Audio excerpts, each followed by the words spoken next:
Yes, people. Welcome to the Armoury. Been a while. Glad to be back. I'm joined with my fabulous guest, GTalks. How are you doing, bro? Yeah, bro, I'm all good, man. I'm all good. I'm chilled. I'm relaxed. I'm feeling pretty good about the transfer window, about preseason, which can't be said for everybody on Twitter at the moment, but that's what we're here to discuss. But yeah, other than that, I'm all good, bro. How are you? Yeah, man, I'm good. I'm good. As I said, it's been a while since I've been on the Armory, even as a host, I guess. So it's a new one for me. But yeah, like Good, man. yourself, relatively calm. Enjoying the summer, not losing my head over a preseason fixture. But yeah, no, I'm good. I'm good. But yeah, no. Speaking of the preseason fixture, obviously we've played 3 games now. So we played Nuremberg, Germany, the MLS All Stars, and now most recently Man United. As you said, there's been a bit of discourse online, a bit of Hmm. unhappy opinions on Twitter. Quite a few Arsenal fans that seem to be boiling over already. Yeah. What what are you making of all of this? Because I'm interested to see how this fan base is for all of our expectations. I believe this season is to be going far in the major competitions, Yeah. being in the title challenge. I personally, I'm not looking forward to seeing how our fan base is going to handle a full 38 game season of trying to compete Mm. with Man City. To be honest, You know what? It's a weird one, isn't it? Because I think first and foremost, I am a strong believer in games are games, whether they're friendlies, whether they're competitive. I'm not a person to look at it and think, oh, it's just a preseason friendly, or like we had. I think we had a couple of games last season where people were like, it was just a Carabao Cup, or we're going for the league, so the FA Cup don't really matter too much. I'm not really in that camp. I think every game's important for different reasons, for different contexts.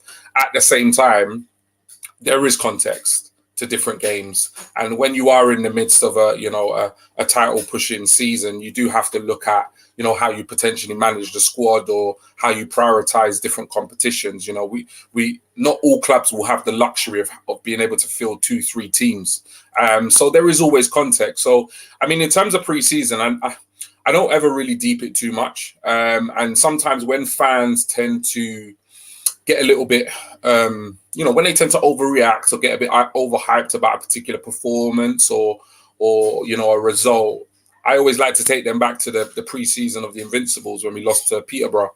Um, you know, Preseason doesn't always reflect how the campaigns are going to go. I think what people are kind of holding on to is the fact that we had such an amazing preseason last season, and what that preseason did is it basically transitioned and overflowed into the league campaign. So it's almost like our season started early. So I think when they're looking at preseason now, I think they want to see more of the same.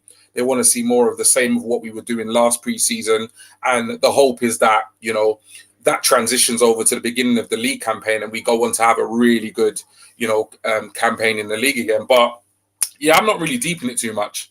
I mean, you have to look at I think as fans, we want to win games. And I've not watched all 3 games live, but I've followed all the games. I've watched 2 of them live. I've looked at results. I've looked at performances. I've watched back games, and yeah, you want the performances to be good. You want the results to be good. At the same time, you have to also kind of look at it, from a kind of rational perspective and just think, okay, what's going on here. So in terms of preseason, I'm not too alarmed in terms of the draw, the win, and the loss that we faced. I think a lot of fans are feeling the way they are as well because of who we lost to. I think that has a massive impact. It was Manchester United, and nobody likes to lose to Manchester United, regardless of the circumstances or what the game is, whether it's a friendly or competitive match. So I do get it to some extent in terms of people feeling disappointed, but I think some of some of our fan base, sections of our fan base, have massively become a little bit too emotional and a little bit too overreacting in terms of this particular game. But I'm sure we'll go into the game itself and kind of chop it up. But in terms of preseason, look, it's off the back of the best season we've had in years. I put out a tweet. When we lost to Man United, I sat back and I thought to myself, I just want to see what the vibe is online. And I expected a reaction, but I've got to say, I was surprised at the magnitude of negativity that there was on the timeline. I was really, really shocked. And for that reason, I kind of kept quiet. I didn't really tweet. I didn't really interact too much. When it gets quite toxic online, I tend to take a back seat. I tend to take a step back and just kind of think, you know what, I'm not getting involved because I don't want to spend my day having arguments with people on Twitter. But I felt like if I did get involved, that's probably what would have happened. So, it's one of those, man. But yeah, in terms of it all, I think we need to calm down a little bit. I think we need to just kind of, get back to where we were. We've just played one of the best seasons we've had in years. 2 weeks into the transfer window, we've spent over 200 million. We've secured our top target in the summer. And we're not finished yet. There's lots of players that are going to be on their way out of the club. And I definitely believe that there's going to be at least, 2 to 4 players coming into the club. So I think there's no reason to be negative at this precise moment. I think there's a lot to be positive about in terms of what's happened and also what's going to potentially happen between now and the start of the season. So, yeah, I'm pretty chilled. No, that's good. I mean, exactly what you've said is the rationale that a lot of our fans seem to lack, I feel like, and I feel like it's all contextual. And the whole reason for this stream is because we were discussing in our Armoury WhatsApp group, and I put a voice message in to the voice and obviously hear what you guys are saying. And I share what you're saying. The sentimentality behind it is obviously last preseason, it was almost we started off hot. Yeah. We went flying from early doors, and I feel like the context behind it is it's due to the signings we've made, almost in a sense of outside of Fabio Vieira last summer, we signed Gabriel Jesus and Alexander Zinchenko, right? So they're coming from title winners, playing a very similar brand of football to what we were doing prior, even though we finished 5th the season before we signed these. It's contextualized. We were playing a similar brand to City. We just started doing it later on in the season than when City did, obviously leading to us finishing 5th. And I feel like it was a seamless transition in a sense. We were buying players that were used to the system and the style, and it didn't take an adjustment period. It was just we're adding quality to the squad that can come in and understand exactly how we want to play, and we're just going to go. Same with Saliba, really. I mean, his job in our team is to ball playing centre back and defend. So the adjustment period of his role isn't, to the extent of this. And I feel like that it's to do with the context behind this preseason. The context of this, and people have the expectations, as you said, that this preseason is going to be exactly the same as last preseason, when it's not. We've lost one of our most important midfielders in Granit Xhaka, and we've recruited 3 players that, let's be real, outside of Yuri and Timber, don't play the style of football that we do. And even in Yuri and Timber's case, I mean this with utmost respect of Ajax and the Eredivisie, there is levels between the style of football we're playing and the style of football he was playing. So I just feel like fans need to contextualize it a little bit. We signed Declan Rice, as everyone on this channel is aware, my top target and one of my favorite footballers in world football. He is coming from West Ham, where they do not play possession-based football. They play counter-attacking football. His job is... He said it himself. Yeah, he did. The level between this team and West Ham's team, as he said, it is night and day. So there's an adjustment period there, and it's the same with Kai Havertz. Kai Havertz did well in the Champions League final, but outside of that, he hasn't really had sustainability. He hasn't had a coach for a long period of time. Obviously, he was signed under Lampard, got sacked. Tuchel brought in. When Tuchel came in, he actually looked decent, was playing some of his best football, and then he got sacked, and then it was Graham Potter and, the whole scenario to getting Frank Lampard again. So I just feel like the context behind what fans want from this preseason needs to be slightly adjusted. And for me, the context around this preseason is obviously, with all preseasons, is getting rid of the rust and getting up to fitness, because that's the most 100%. important part preseason. But then this period should be used for the adjustment of the new signings, and this is why I'm not too concerned at this moment in time as to this singular result. As you said, is Manchester United, so fans are going to be more annoyed just simply because of who we lost to.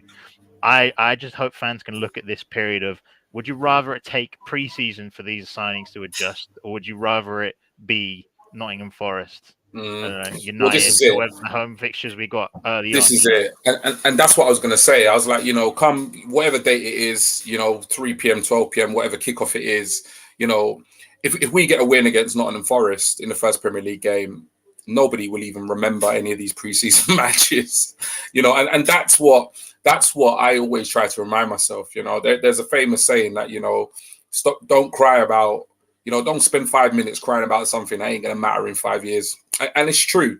It's these games. I get it. That we're starved of football. We are at the moment. We're starved of football. We're used to watching our team play week in, week out, and because we've done our business. I was saying this to one of my brethren the other day. I was like, because we've been so efficient and effective in the transfer market, we're like, what now? We're bored. It's like we've secured our defensive signing. We've secured two prime midfield targets. So all of a sudden, it's like we don't have the constant, who we're going to sign, who we're going to bring in, when we're going to bring them in, blah, blah, blah, blah. Yes, we're going to be bringing in more players, but the vast majority of our main business, our top business is already done.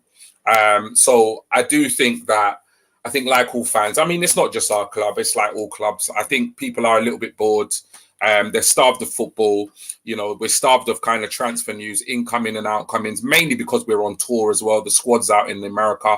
I expect a lot of things to kind of pick up pace once we get back to the UK in terms of outgoings and incomings. So when we finally do get a match and there is somewhat of a below par performance, that's the one thing that people are holding on to, and just kind of fixating on it. But yeah, I'm really, really just not concerned at all at the moment because, like you said, even if we go on to lose all the rest of our preseason games, we beat Forest on the opening game of the Premier League. No one will care whatsoever. No, I definitely agree. I just want to highlight this comment from Tony Fulbrook as well. Welcome in, big up the show as well. He says, "I think it's more the way we lost, but you don't get points for friendlies," and this is a good leeway into the Manchester United game. So we'll bring up the lineup of both teams, as you can see. What were your thoughts going into this game in terms of just basing it off of the lineup of both teams? How were you expecting it to play out? You know what it is? I wasn't sure how we would line up in terms of like strength, in terms of kind of personnel. So, I was pleased to see that we'd gone strong. I was pleased that, I was actually pleased to see Tomiyasu in the lineup to get a start. He's been riddled with injuries, since he's come to Arsenal. Sometimes not at the most convenient times. And yeah, I looked at the lineup and I thought to myself, well, it's a strong lineup. We've got our three signings making their full, starting debut as well. So yeah, I was pretty happy. It was a strong lineup. There was a mixture in there of new signings and regulars from last season. And so yeah, going into the match, I must say, I was really confident. Really confident. I wasn't on the timeline giving it all that, saying we're going to batter United and blah, blah, blah, blah, blah. But at the same time, for me, it was one of those situations where, classic case, look, if we win, you guys got put in a spliff. If we lost, it's just a friendly. Do you know what I mean? I was like that. And United fans, they might not admit it, but they would have had the exact same mentality. Yeah. Had they lost that game, they would have said, oh, whatever, it's not our first 11. We're trying out new players. It's not that deep. It's a friendly. And let's be honest, we all probably have somewhat of a similar mindset. So, yeah, as much as I was confident, I wasn't going into that game feeling nervous or anything like that, because I thought, look, whatever happens, even if we lose, we're not going to get battered. Do you know what I mean? It's going to be somewhat of a close game. Hopefully, we come out on top. And I think, maybe had we been a little bit more clinical, we probably could have. Yeah, no, I agree. For me, it was less of a results based perspective from my end before this game, I was more intrigued to see how the individual new signings got and fit in Yes. within the team. That's what I was, excited to see. And I was with you. I didn't post it on social media, but talking to my friends over our Instagram chat for football. A couple of them are United fans, and they were giving it large, and so was I. Yeah. And obviously, I had to eat Yeah. humble pie at the end of it. But Yeah. I was confident going into it because Yeah. look, on paper, there is some players that you could say are missing and that should be starting. Zinchenko, Ben White are a Yeah. few examples, Jesus as well.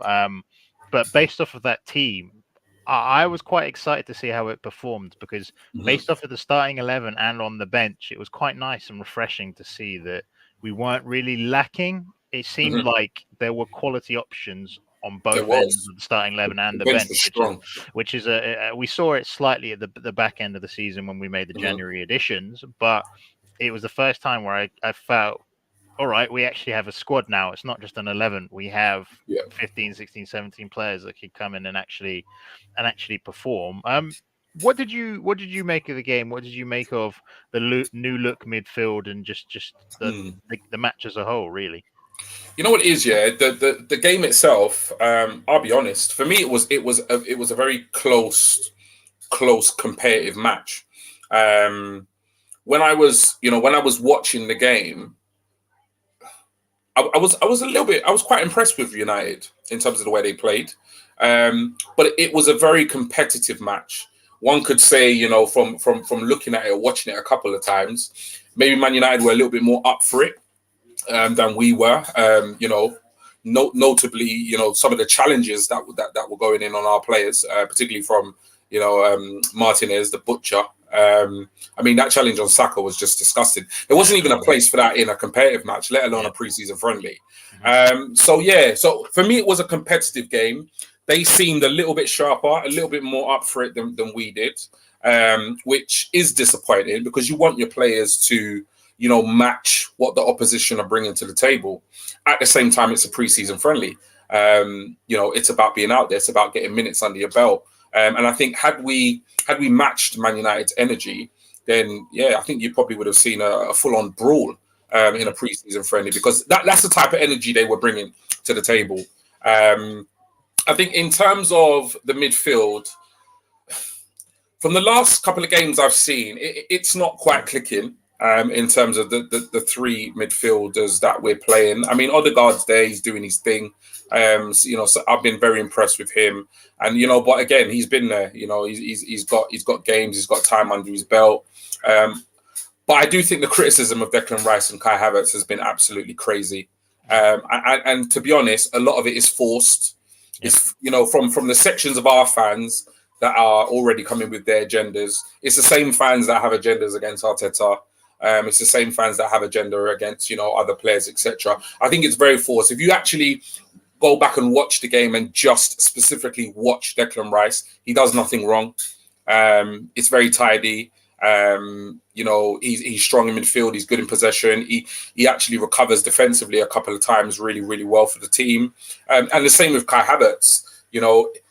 I think because of the nature of him going from Leverkusen and him going to Chelsea in his career, not necessarily, being amazing there.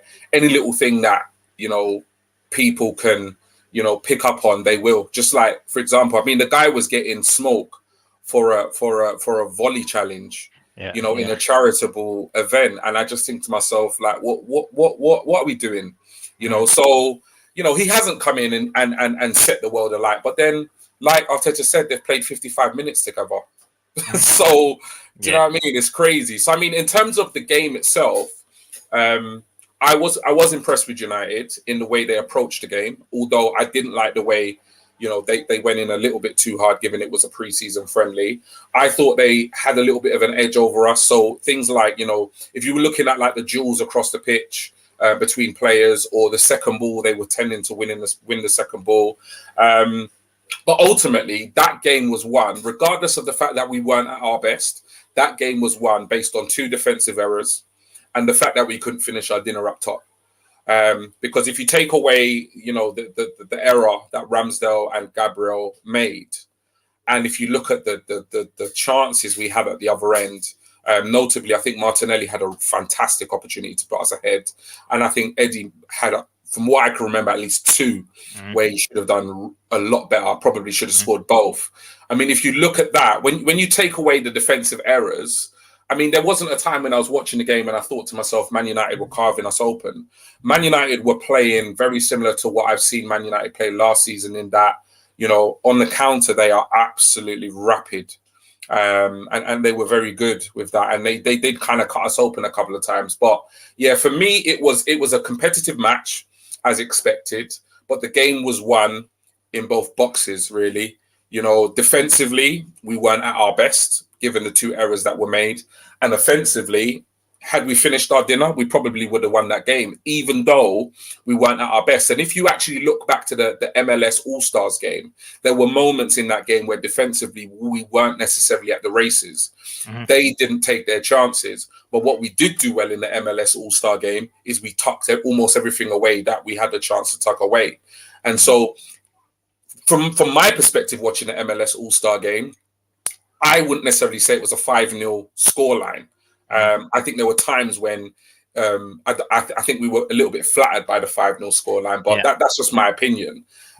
So yeah, competitive game, but the game was lost for me based on defensive errors and not being able to finish our dinner up top. Yeah, no, I agree. I'll just pull this comment up from Luke.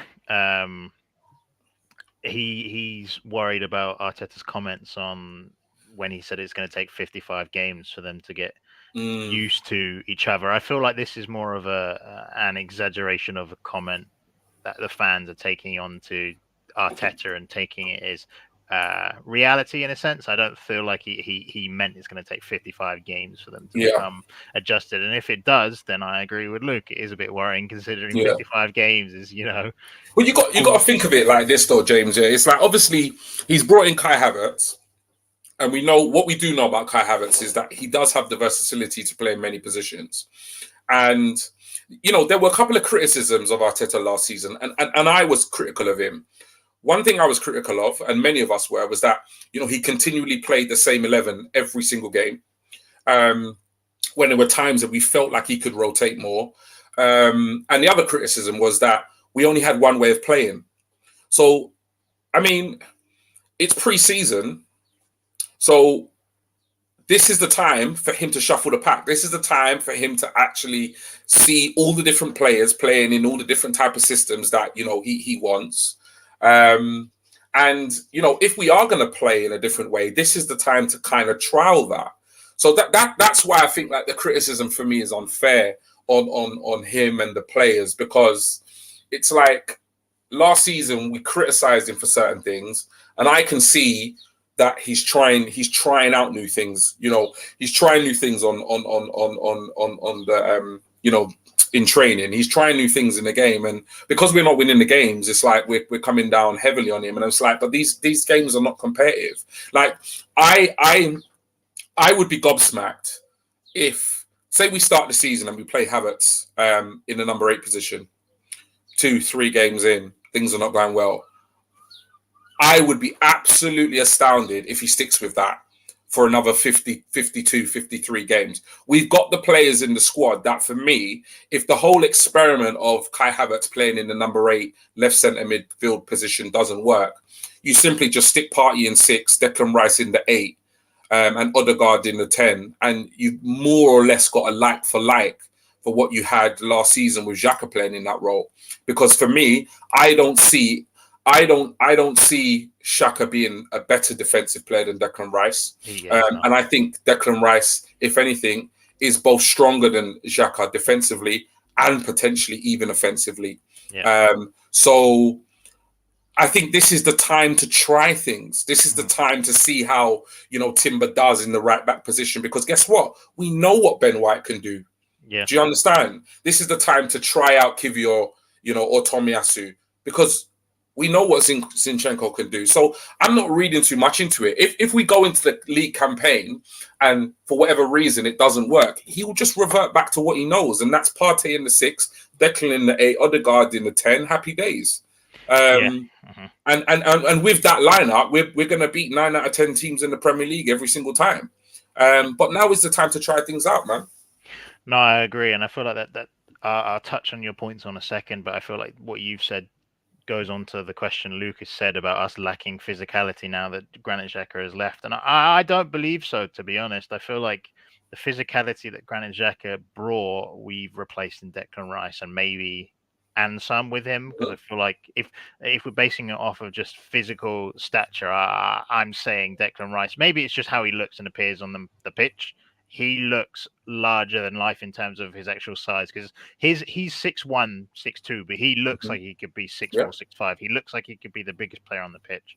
So for me, I wouldn't say we lack physicality on since we sold Xhaka. And I saw a quote I saw somebody tweet to say that, with Xhaka gone, you could see in the United game how they were getting at the refs and they were getting in our players' faces, and there was nobody to back up our players. And I'm like, have you watched Declan Rice play?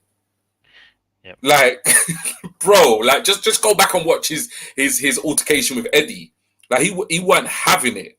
Like, Declan Rice is not one of those players that's just gonna, sit around and be a fairy in the midfield. Like, he's not going to do that. But let's put it into context. The Man United players were getting ramped up over a preseason friendly. Mm-hmm. This is not a game at the Emirates between Manchester United and Arsenal.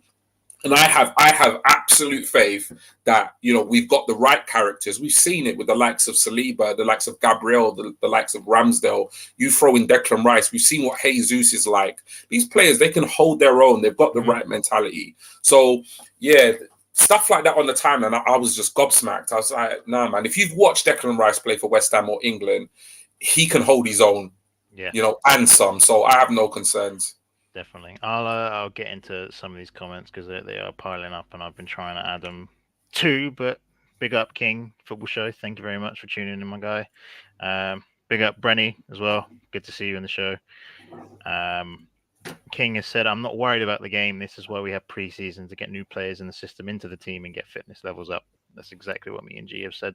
We don't believe there's too much of an issue with what we're doing at the moment. And big up Colm. He says, big up gents. Don't think you lads have anything to worry about at all. The Meltdown is crazy. I agree. Our fans are very reactionary. To be fair, as you've said, all club has their reactionary fan base, but maybe we see it all the time because we are interacting with a sports club. Yeah. I agree. I think what Colm has said as well. If we're basing it strictly off of the talents we've signed, I think we're gonna do a lot better in this league than we did previous season. Tony has said we need to get off the Havertz bandwagon. He's only played 3 games for us. None of them have been competitive either. And he's getting a lot of crap. I will point out, though, I think a lot of the crap he's getting is from Chelsea fans, because obviously they're a bit annoyed that he's gone to a London rival. And I mean, I get it, but it's kind of forced, I feel like. And I want to go back to something you've said as well about how you were saying that we need to change the style up of our play, because I agree, and something I've repeated from the back end of last season, where it seemed like we were getting figured out and we couldn't create the same opportunities that we were the pre-World Cup. I agree. We play one style of system, we play one style of play, and we don't change it up no matter who it is. And that I don't like, because I feel like, as you said, it makes us, I say easy in quotation marks, it's easy to a level because we have such excellent players. But from just looking at what we're going to do, you could see who was going to play, and you could see the way we were going to play. There was no variety in anything. And the way I describe it is almost like a motion sport. So, I don't know, basketball, hockey, tennis. The way how vertical we are, it's just back and forth all the time. We have control in this sense, but if you're talking how I'd want control, and again, people get annoyed when I say this, but look how Pep and City dominate the ball, how they pass it and kill the game through 1,000 passes, right? I feel like with the signings of Declan Rice and Jurriën Timber and even Havertz to an extent, we are trying to figure out different ways of playing, and I feel like that's what's going to take us from title contenders to title winners in a sense, because the style we were playing, and people may say injuries played a part, and those Saliba and Tomiyasu getting injured derailed our system, and we would have won the league if they didn't get injured.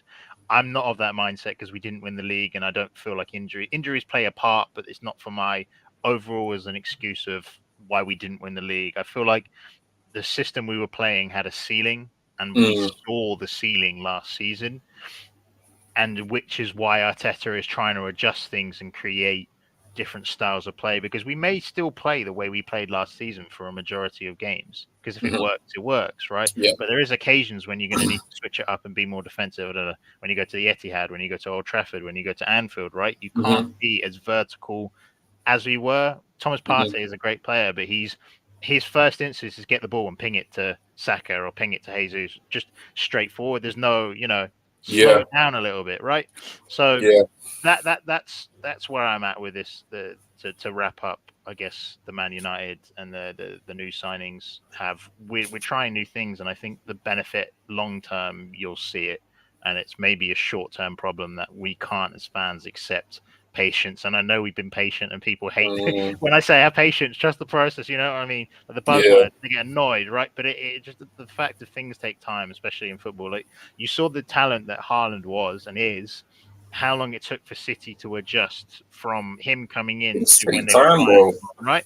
So they brought him in as a talent, completely changed the way they played, even though they were centurions before with the system they played. Now they're treble winners, right? So I just feel people need to take that in mind, as in it's short-term pain for long-term gain in a sense. Everyone was laughing. Everyone was laughing at Haaland in the Community Shield. Yeah. And then he hit 50 plus goals a little later. So, but I feel like that we can touch on preseason a little bit more. What are you expecting from the rest of preseason? Because obviously we were playing Barcelona this week, and then we have Monaco in the Emirates Cup, and then obviously we've got the Community Shield against Man City, which will be a good barometer for us to see. Yeah. What are you expecting from the rest of preseason, or what would you like to see from the Arsenal team for the rest of preseason? You know what? It's a difficult one, because I think ideally what I want to see is I want to see Arsenal, field a strong 11, particularly probably to start with against Barcelona and Monaco, because obviously we are building. I mean, it's crazy, but we're not even that far off the beginning of the league campaign, to be fair. That for me, that Community Shield game is massive. That's a game that I want us to win. I want us to go in there, beat City, and get that kind of psychological edge and pick up the first bit of silverware, regardless of people call it tin foil, whatever cup. I don't care. It's a trophy. And it will be a massive, massive, boost, for the squad, confidence going into the league campaign. So that's what I want. So I think over the next two games between Barcelona and Monaco, I think I want to see a strong lineup, particularly maybe to begin with in those games. But at the same time, we can't expect Arteta to field, our best 11 in both games and not make many changes, because he has to. He's got to get the whole squad, up to speed for the beginning of the campaign. So I'm expecting him to go strong in both those games, but I'm expecting him to ring the changes at halftime in both those games. I probably expect to see a different 11 plus some play in both the Barcelona and the Monaco game. I've been to a couple of the Emirates Cup games, and it's the same every single season. You more or less see a completely different 11 in the two halves of the match. So I don't expect that to be any different. We've got players that are going to be starters. We've got players that have to be ready, fitness level, to deputise because of rotation or God forbid injury. But we've also got players that are currently in the squad that won't be with us at the beginning of the season. They need to get minutes, so they're up to scratch, and they're somewhat in the shop window for other clubs are potentially buying them. So that's what I expect. It's probably in an ideal world not what I want, but I'm just being realistic. He's got to get who he sees as his first 11 up to speed.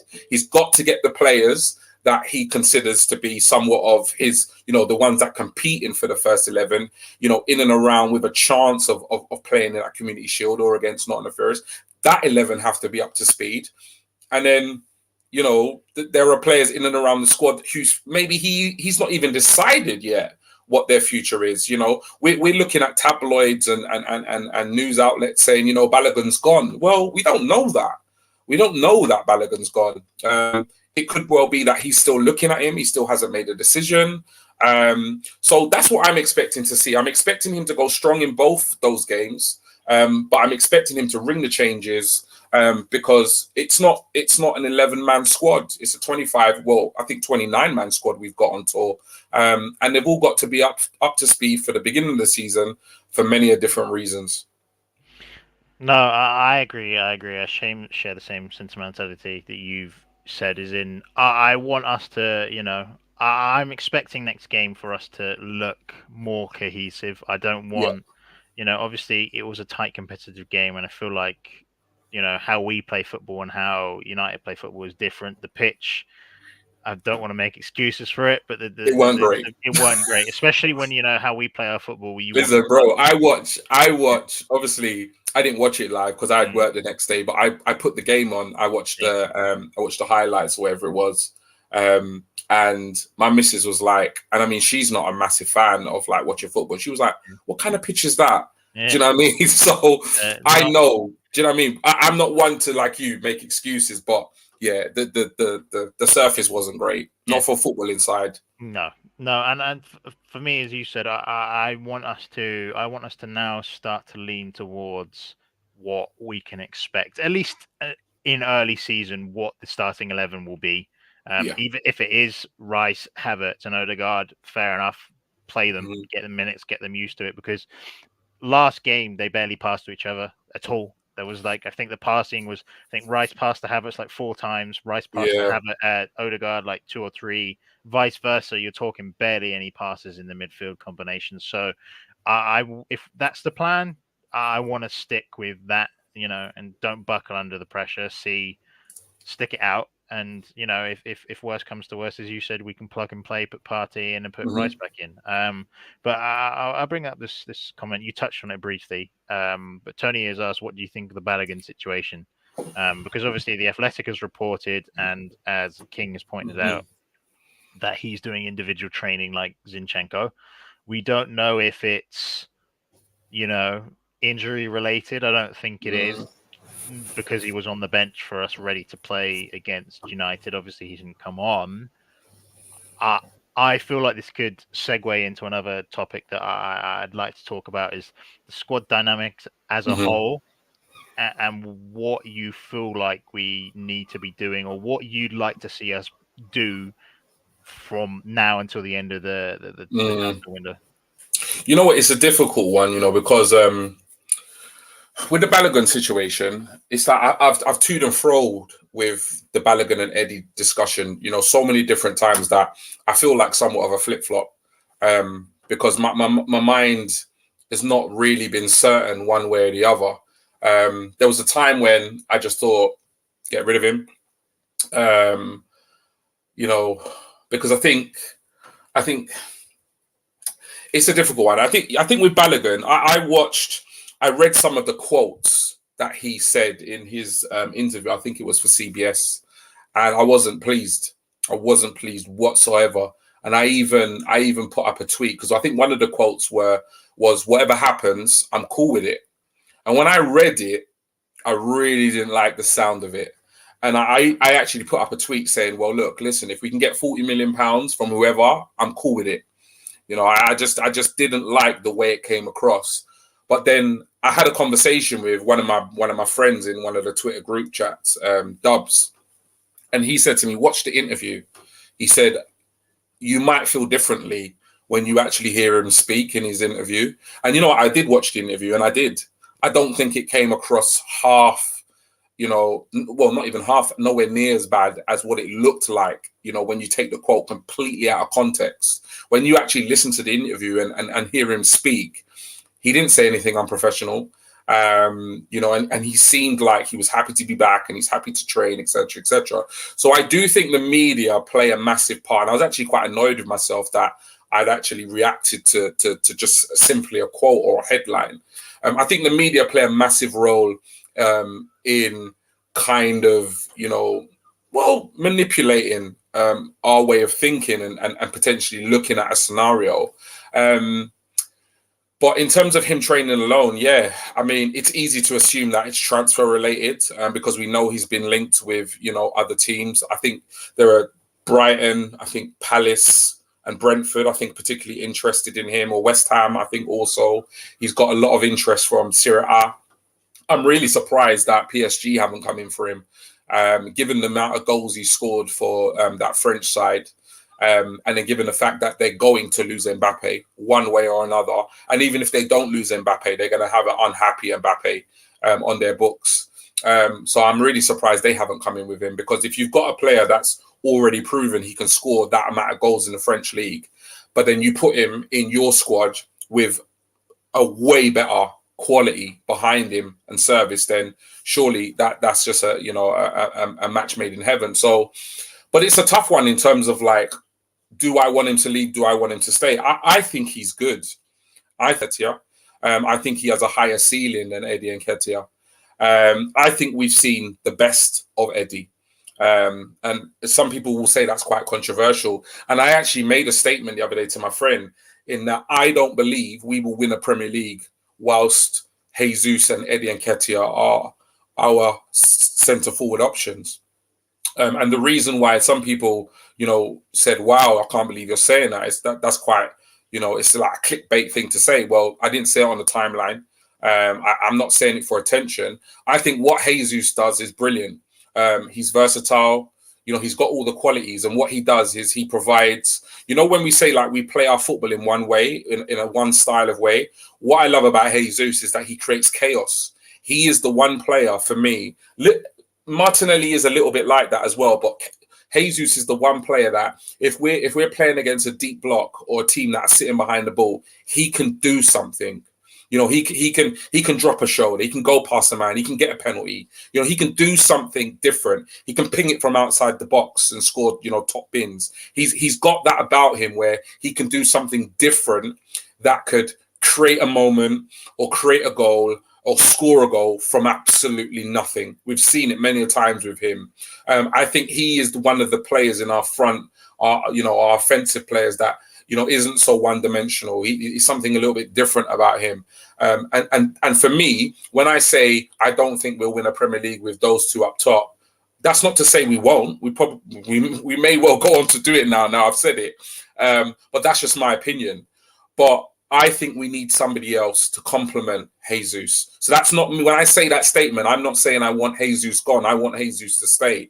But maybe what is a better statement is that I don't think we will win a Premier League while Eddie Nketiah is our second option and our competition and rotational option for Jesus. I really don't believe that. At the same time, you know, getting rid of Eddie and keeping Ballo, you know, does that improve us massively? I think it improves us slightly.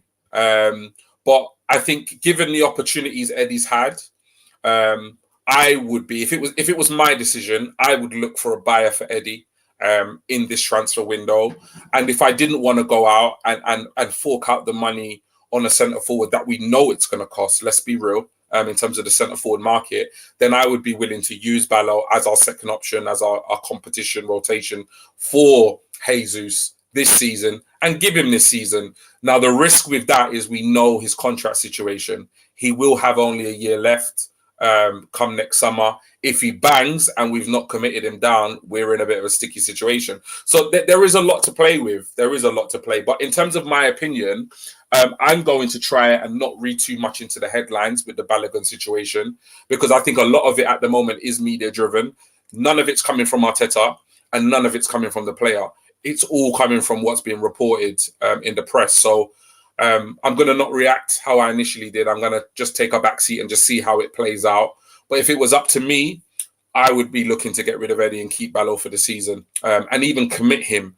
Maybe even if it's not like a 4 or 5 year deal, but maybe try and entice him into maybe a 2 3-year deal, just so it gives us a little bit more breathing space. If he does do well this season, we got a little bit more breathing space, and maybe we can just increase the terms at a later day and get another couple of years on it.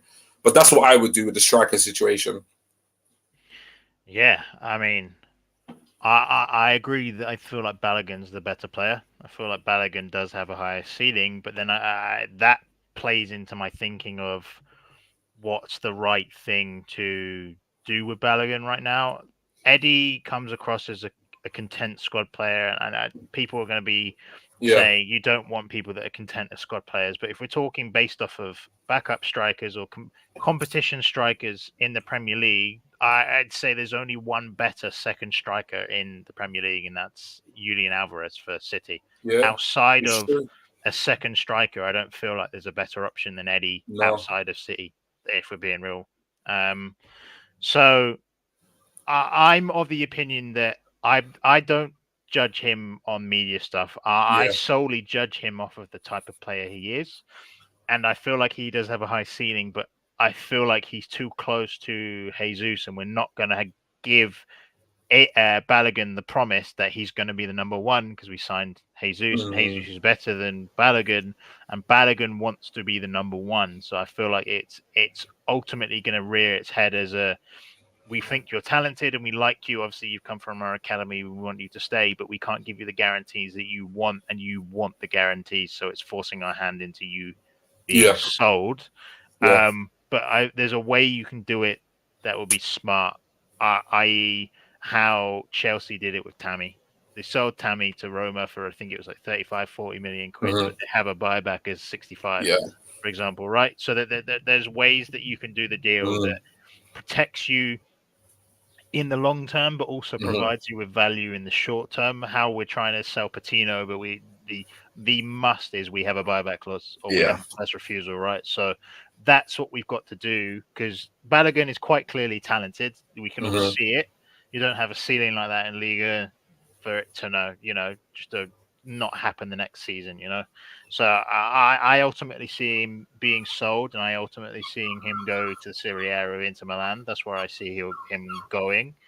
But as you said, I'm not reading too much into it. It's speculation and maybe coincidence of Inter Milan are going to put in a bid.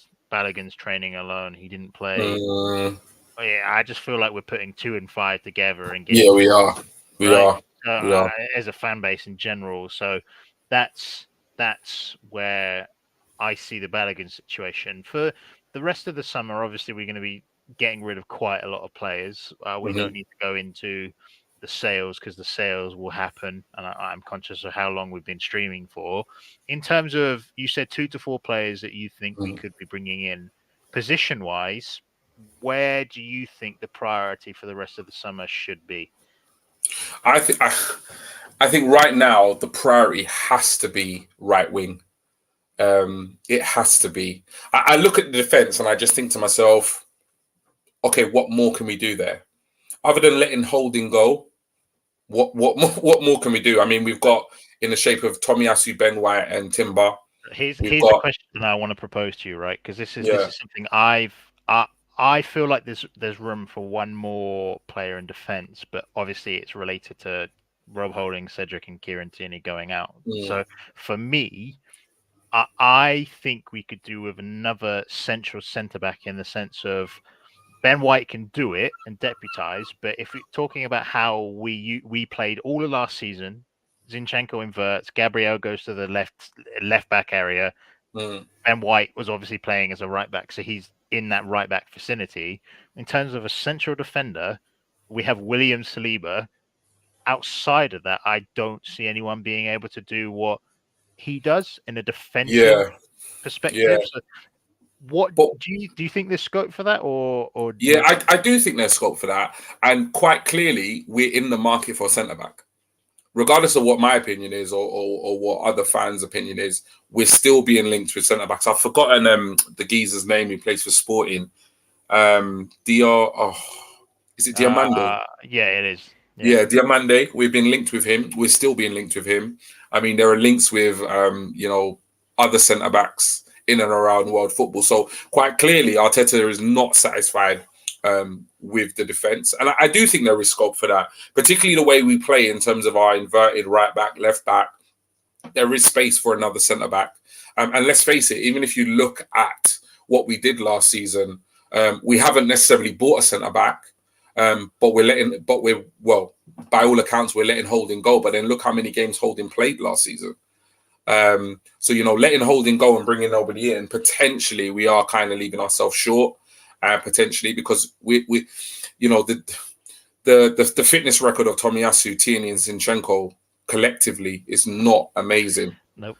All three of them, it's just not amazing. So all of a sudden you could easily find yourself in a situation where, the only players you've got fit is Timber, Ben White, Gabriel Saliba and Kivior. And the balance isn't quite right.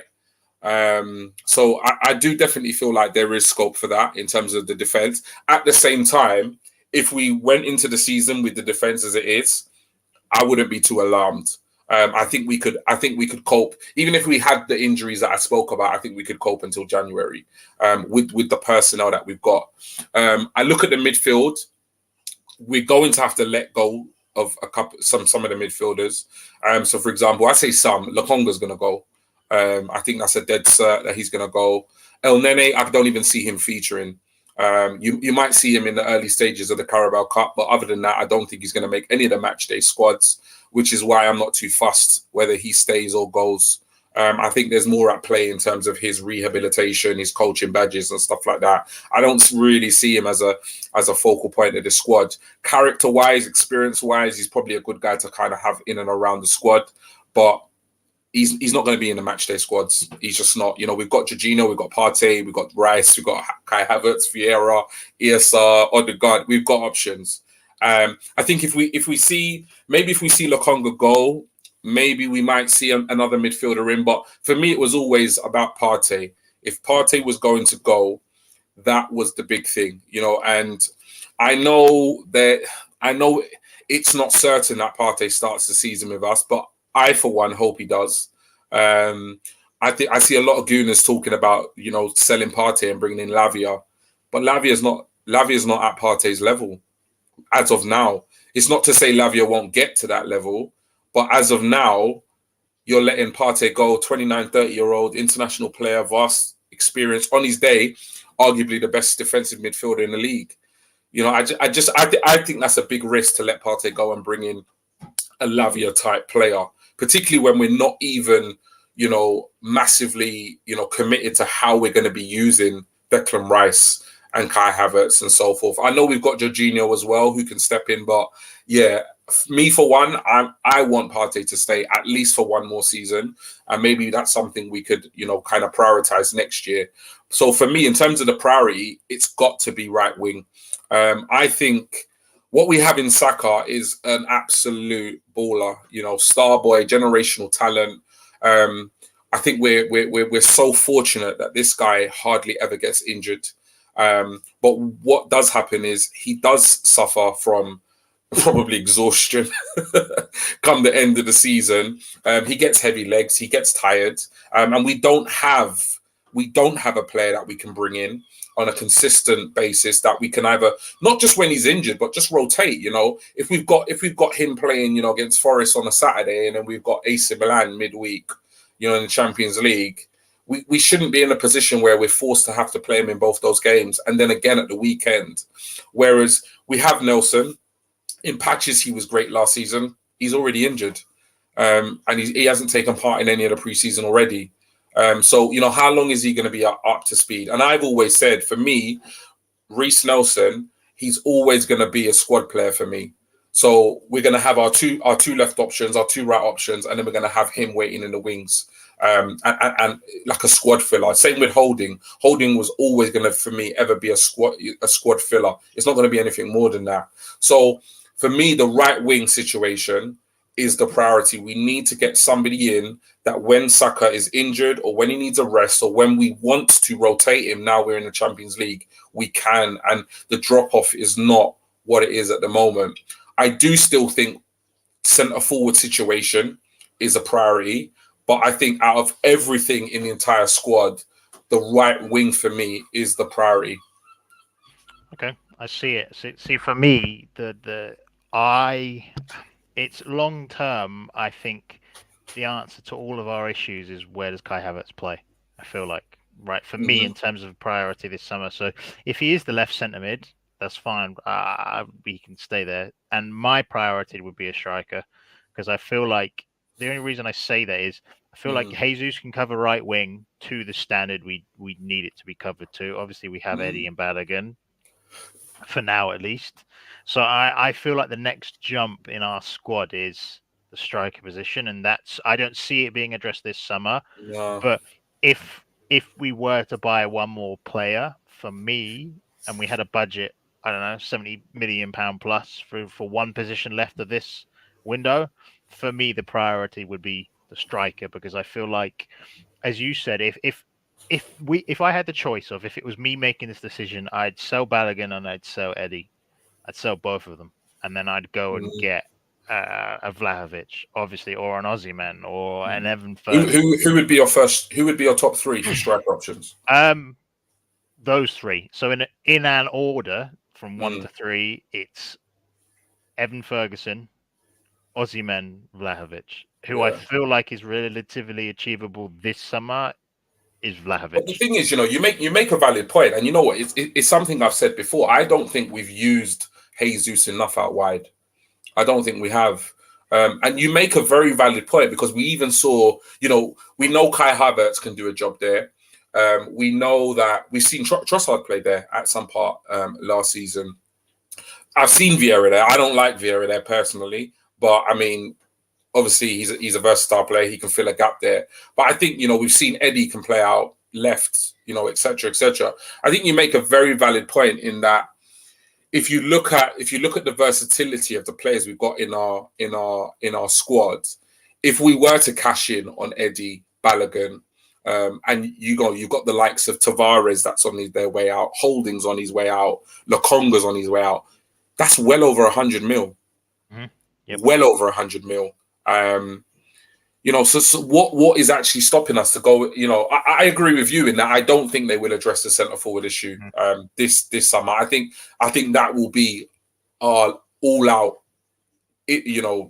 priority next summer. But when you actually deep it, the players we have, that will be leaving, and for the sums of money that we can generate, there's no reason why we couldn't push for maybe not so much Usherman. I honestly can't see that. I mean, the latest rumors is that he might be signing a new contract. And I think if that happens, he ain't going for anything less than 120 mil. Yeah. But I think the other two, I mean, Vlahovic, he's there. Yeah. He's there for the taking, man. Yeah. I'm not sure what Brian would want for Ferguson. I don't know. Do you have any idea? A lot of money, probably £70 million plus. As Luke says, he reminds me a lot of Kane, and he's quality. That's why I want Kane to move, so then I can actually enjoy him as a football player. Because I've got this bias of because you play for Spurs, I can't enjoy you. So when he plays for England, I enjoy it. But so that's why I said Like Kane on a free next year. Kane on a free, Evan Ferguson as well. You might as well, get them all. But yeah, no, I think that's it's going to be an interesting summer. I feel like there's scope for, as you said, 2 to 4 players to come in, dependent on outgoings, and see how we finish up the window. But I mean, I feel like that's a pretty good place to end it off, to be honest, because I feel like we've touched on all the important parts on what's been happening on social media and what we can expect for the rest of the summer.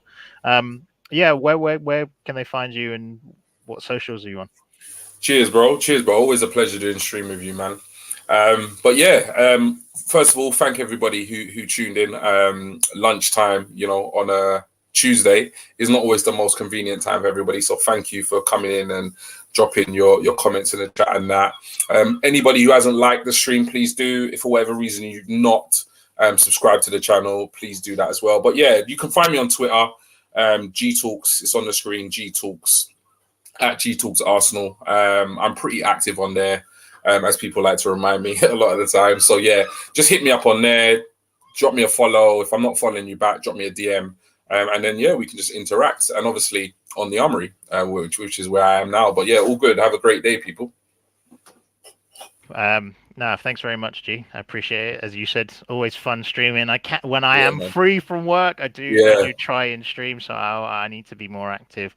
But yeah, big up everyone that's tuned in. We've had good numbers, more than I expected for a Tuesday lunchtime, to be honest, because it is a random part of the day to be streaming. But yeah, as G said, if you haven't liked the video, please do. It really helps us reach new people who enjoy Arsenal and football content in general. If you aren't subscribed, we hit our 1,000 sub goal, which is fantastic, but we're trying to grow as much as we can pre-season, and we'll be bringing lots more content as well. I think Bobby's bringing a show tonight as well, so you can get your fix for more Arsenal content shortly in a few more hours. But for us here, me, G at the Armoury TV, been a pleasure, and we'll catch you guys soon.